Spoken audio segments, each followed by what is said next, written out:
ಇಲ್ಲಿಗೆ ಕರ್ಕೊಂಡು ಬಂದಿದ್ಯಾ? ನಮ್ಗೆ ಇಲ್ಲೇನು ಕೆಲಸ? ಅಪ್ಪ ಇದೇನ್ ಹೀಗೆ ಕೇಳ್ತಿದ್ಯಾ? ಇದ್ ನಿನ್ ಇಷ್ಟವಾದ ಜಾಗ ಅಲ್ವಾ? ನಾನೇನಾದರೂ ಡುಬಕ್ ಅಂತ ಜಂಪ್ ಮಾಡಿದ್ರೆ ಗೊಟ್ಟಕ್ಕಂತ ಮೇಲೆ ಹೋಗ್ಬಿಡ್ತೀನಿ ಅಷ್ಟೇ. ಅಪ್ಪ ತಮಾಷೆ ಸಾಕು.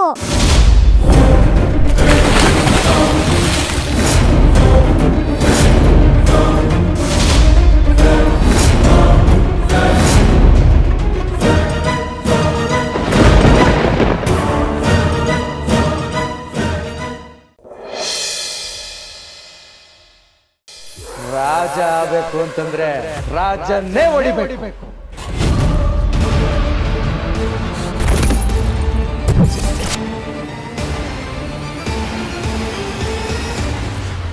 ರುದ್ರ, ಅಪ್ಪಯ್ಯ ಅಪ್ಪಯ್ಯ, ಅಲ್ಲ ಕಳ್ಳ, ನಾನೆಲ್ಲ ಮಾಡಿದ್ದೀನಿ ನಿನ್ಗೆ.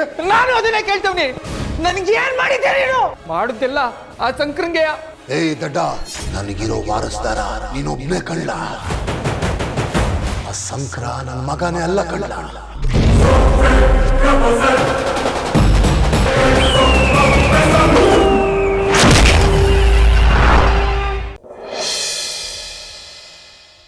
ಅಮ್ಮ ರೋಹಿಣಿ, ನಿನಗೇನ್ ಬೇಕು ಅಂತ ಹೇಳು, ಅವಳು ಮಾಡ್ಕೊಡ್ತಾಳೆ. ಅಂದ್ರೆ ಆ ಪೌಡ್ರ್ ಕೇಳಿದ್ದನ್ನೆಲ್ಲ ಇವಳು ಮಾಡಬೇಕು. ಏನ್ ಜೀತ ಕಿತ್ಕೊಂಡಿದ್ದ ನನ್ನ ಹೆಂಡ್ತಿನ? ಕೇಳಿದ್ದನ್ನೆಲ್ಲ ಏನಕ್ಕೆ ಮಾಡಾಕ್ಬೇಕು? ನೋಡಿ ಮವ, ನಿಮ್ ಮಗ ಕೂತ್ರೆ ನಿಂತ್ರೆ ನನ್ ಗಂಡಂಗ್ ಹೇಗೆ ಅವಮಾನ ಮಾಡ್ತಾರೆ ಅಂತ. ರೋಹಿಣಿ ಅವ್ರ ಅಪ್ಪ ದುಡ್ಡು ಕಳ್ಸಿದಾರಲ್ಲ, ಅದಕ್ಕೆ ಗಂಡ ಹೆಂಡತಿ ಇಬ್ರು ಹೊಟ್ಟೆಗೆ ನಿಂಬೆ ಹಣ್ಣು ಕುಚ್ದಂಗ್ ಆಡ್ತಾವ್ರೆ. ಅದ್ ಮಾವನ್ ದುಡ್ಡು, ಅದ್ರಲ್ಲಿ ನಮಗೂ ಪಾಲಿದೆ, ಕಿತ್ಕೊಳ್ಳಿ ಅಂತ ಹೇಳಿದ್ರೆ 5 ನಿಮಿಷದಲ್ಲಿ ಕಿತ್ಕೋತಾರೆ. ನೋಡ್ತೀರಾ?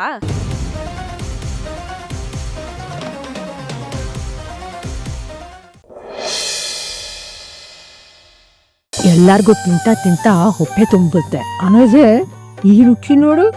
ತಿಂತ ತಿಂತ ಇನ್ನೂ ರುಚಿ ಹೆಚ್ಚುತ್ತಾ ಇದೆ.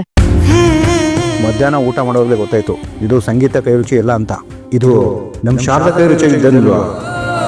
ನನ್ನ ಜನ್ಮದಲ್ಲೇ ಇಂಥ ಊಟ ಮಾಡಿಲ್ಲ. ಅಜ್ಜಿ, ಹಾಗಾದ್ರೆ ಈ ಭೂಮಿ ಮಾಡಿರೋ ಅಡುಗೆ ನಿಂಗೂ ಇಷ್ಟ ಆಯ್ತಾ?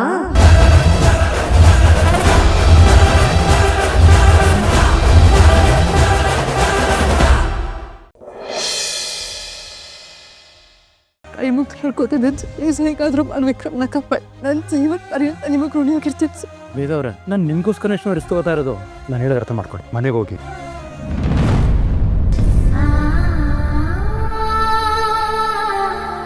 ನಾನೇ ನಿನ್ನ ಪ್ರಪಂಚ ಅಂತ ಅನ್ನೋರು ಎಲ್ಲೋ ಇದ್ದಾರೆ ಅಂತ ನನ್ಗನ್ಸ್ತಿದೆ. ಇವಾಗಿನ ಪರಿಸ್ಥಿತಿಲಿ ನನ್ನ ಗೊಂಡ್ಲನ್ನೆಲ್ಲ ಆ ಕೃಷ್ಣನೇ ನಿವಾರಣೆ ಮಾಡಬೇಕು.